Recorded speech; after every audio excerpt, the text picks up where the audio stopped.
ನಮಸ್ಕಾರ ಎಲ್ಲರಿಗೂ. ನಾನು ಆಶಾ. ಅಡುಗೆ ಆ್ಯಂಡ್ ಆರ್ಟ್ಸ್ ಚಾನಲ್ಲಿಗೆ ನಿಮಗೆಲ್ಲರಿಗೂ ಸ್ವಾಗತ. ರೋಸ್ಮರಿ ಪ್ಲ್ಯಾಂಟನ್ನು ನಾನಿವತ್ತು ತೋರಿಸ್ತಾ ಇದ್ದೀನಿ. ಇದು ನನಗೆ ಸಿಕ್ಕಿರೋದು ಲಾಲ್ಬಾಗಲ್ಲಿ ಜನವರಿ 26ನೇ ತಾರೀಕು ಫ್ಲವರ್ ಶೋ ಏನು ನಡೀತಿತ್ತಲ್ಲ, ಅಲ್ಲಿ ತುಂಬ ಗಿಡಗಳು ಬಂದಿತ್ತು. ಅದರೊಳಗಡೆ ರೋಸ್ಮರಿ ಪ್ಲ್ಯಾಂಟ್ ಏನಿದೆಯಲ್ಲ ಅದು ನನಗೆ ಸಿಕ್ಕಿದ್ದು. ಹಾಗಾಗಿ ಇವತ್ತು ನಾನು ಅದರದ್ದು ಎಣ್ಣೆ ಮಾಡೋದು ಅನ್ನು ಹೇಳ್ಕೊಡ್ತಾ ಇದ್ದೀನಿ.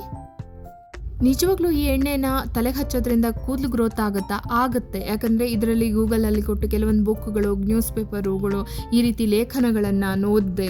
ರೋಸ್ಮರಿ ಆಯಿಲ್ಗಳನ್ನು ಬೆನಿಫಿಟ್ ಇದೆ ಕೂದಲಿಂದ, ಹಳೆ ಕಾಲದಿಂದನೂ ಕೂಡ ಇದನ್ನು ಬಳಸ್ತಾ ಇದ್ದರು. ಮಸಾಲೆ ಪದಾರ್ಥವಾಗಿಯೂ ಕೂಡ ಬಳಸ್ತಾರೆ, ಕೆಲವೊಂದು ತಿಂಡಿಗಳಲ್ಲೂ ಕೂಡ ಹಾಕ್ತಾರೆ ಅಂತ. ಇದ್ರ ಮೂಲ ಯಾವುದು ಅಂತ ನೋಡಿದಾಗ ಮೆಡಿಟೇರಿಯನ್ ಪ್ರದೇಶ, ಅಲ್ಲಿಂದ ಬಂದಿದ್ದು ರೋಸ್ಮರಿ ಪ್ಲ್ಯಾಂಟ್. ಈ ಪ್ಲ್ಯಾಂಟನ್ನು ಇವಾಗ ತುಂಬ ಜನ ಬಳಸ್ತಾ ಇದ್ದಾರೆ. ಎಣ್ಣೆಯನ್ನು ರೆಡಿ ಮಾಡಿ ತಲೆಗೆ ಅಪ್ಲೈ ಮಾಡ್ತಿದ್ದಾರೆ.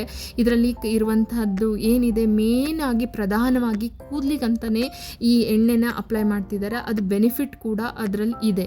ಕಾಲು ನೋವಿಗೂ ಕೂಡ, ಜಾಯಿಂಟಲ್ಲೂ ಕೂಡ ಇದನ್ನು ನೀವು ಅಪ್ಲೈ ಮಾಡ್ಕೋಬೋದು ಈ ಎಣ್ಣೆ ರೆಡಿ ಮಾಡಿಕೊಂಡು. ಹಳೆ ಕಾಲದಲ್ಲಿ ಪ್ರಾಚೀನ ಜನರು ಈ ಮೂಲ ಇದಕ್ಕೆ ಕೂದಲಿಗಂತಲೇ ಈ ಎಣ್ಣೆನ ರೆಡಿ ಮಾಡಿಕೊಂಡು ಅಪ್ಲೈ ಮಾಡ್ಕೊಳ್ತಾ ಇದ್ರು ಅನ್ನೋದು ಉಲ್ಲೇಖ ಕೂಡ ಇದೆ. ಸಾಮಾನ್ಯವಾಗಿ ನಮ್ಮ ಸುತ್ತಮುತ್ತಲು ಏನಾಗಿರುತ್ತೆ, ಈ ಗಿಡಗಳು ಇಲ್ಲ, ಇದರಿಂದ ಎಣ್ಣೆ ತಯಾರಿಸೋದು ಕೂಡ ನಮ್ಗೆ ಗೊತ್ತಿಲ್ಲ. ನನಗೆ ತುಂಬ ಎಲ್ಲ ಕಡೆಯಿಂದ ವಿಷಯನ ಕಲೆಕ್ಟ್ ಮಾಡಿಕೊಂಡು ಗೂಗಲಲ್ಲಿ ಸರ್ಚ್ ಮಾಡಿ ನೋಡಿ, ಅದಾದ ನಂತರ ಕೂದಲಿಗೆ ಇದು ಬೆನಿಫಿಟ್ ಆಗುತ್ತೆ ಅಂತ ಗೊತ್ತಾದ ನಂತರ ಈ ಒಂದು ಗಿಡವನ್ನು ತರಿಸ್ಕೊಂಡು ನಾನು ಇವಾಗ ಎಣ್ಣೆ ಮಾಡ್ಕೊಳ್ತಾ ಇರೋದು. ತಲೆ ಕೂಡ ನಾನು ಅಪ್ಲೈ ಮಾಡ್ಕೊಳ್ತೀನಿ. ನಾನು ಇದಕ್ಕೆ ತೆಂಗಿನ ಎಣ್ಣೆಯನ್ನು ಬಳಸಿದ್ದೀನಿ. ಸ್ವಲ್ಪ ಎಲೆಗಳನ್ನು ಮಾತ್ರ ಇದಕ್ಕೆ ಹಾಕೊಳ್ಳಿ. ಎಲೆಗಳಲ್ಲಿ ತೇವಾಂಶ ಇಲ್ಲ, ಅಂದರೆ ಸ್ವಲ್ಪ ಡ್ರೈ ಇದೆ ಇದು ಎಲೆಗಳು. ಬೇಗ ಹಾಕಿದ ತಕ್ಷಣ ಒಂದು 5 ನಿಮಿಷದಲ್ಲಿ ಎಲ್ಲ ಕಲರ್ ಬಿಡ್ಲಿಕ್ಕೆ ಸ್ಟಾರ್ಟ್ ಆಗುತ್ತೆ. ತುಂಬ ಸ್ಮೆಲ್ ಇದೆ, ತುಂಬ ಚೆನ್ನಾಗಿದೆ ಇದು ಎಲೆಗಳು ಯಾವ ರೀತಿ ಅಂತಂದರೆ, ಹಾಕಿದ ತಕ್ಷಣ ಘಮ ಅಂತ ವಾಸನೆ ಬರುತ್ತೆ. ಅದರ ಜೊತೆಗೆ ಮೆಂತ್ಯಕಾಳು ಕೂಡ ಹಾಕಿದ್ದೀನಿ. ತುಂಬ ಸ್ಮೆಲ್ ಚೆನ್ನಾಗಿದೆ, ಕಲರ್ ಕೂಡ ಬಿಟ್ಕೊಂಡಿದೆ ನೋಡಿ. ಈಗ ಎಲೆಗಳ ಸಮೇತನೇ ನಾನು ಸ್ಟೋರ್ ಮಾಡ್ತೀನಿ, ಸಪ್ರೇಟಾಗಿ ಸೋಸ್ಕೊಳ್ಳಲ್ಲ. ಇದನ್ನು ಅಪ್ಲೈ ಮಾಡೋದ್ರಿಂದ ಮೊದಲೇ ಹೇಳಿದಾಗೆ ಬ್ಲಡ್ ಸರ್ಕ್ಯುಲೇಷನ್ ಚೆನ್ನಾಗಾಗುತ್ತೆ, ಹೇರ್ ಗ್ರೋತ್ ಕೂಡ ಚೆನ್ನಾಗಾಗುತ್ತೆ.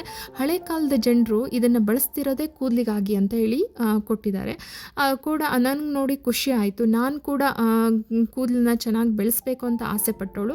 ಸೊ ಇದು ಸಿಕ್ತಲ್ಲ, ನನಗೂ ಖುಷಿ ಆಯಿತು. ಯಾವುದೇ ಪ್ರಾಡಕ್ಟ್ಗಳನ್ನು ಮನೆಗೆ ತರಬೇಡಿ ನೀವು, ರೋಸ್ಮರಿ ಆಯಿಲ್ಗಳನ್ನು, ಕಂಪ್ನಿ ಪ್ರಾಡಕ್ಟ್ಗಳನ್ನು. ಅದ್ರ ಬದಲಾಗಿ ಆನ್ಲೈನಲ್ಲಿ ನಿಮ್ಗೆ ಸಿಗ್ತಾ ಇದೆ ಇದರದ್ದು ಎಲೆಗಳು.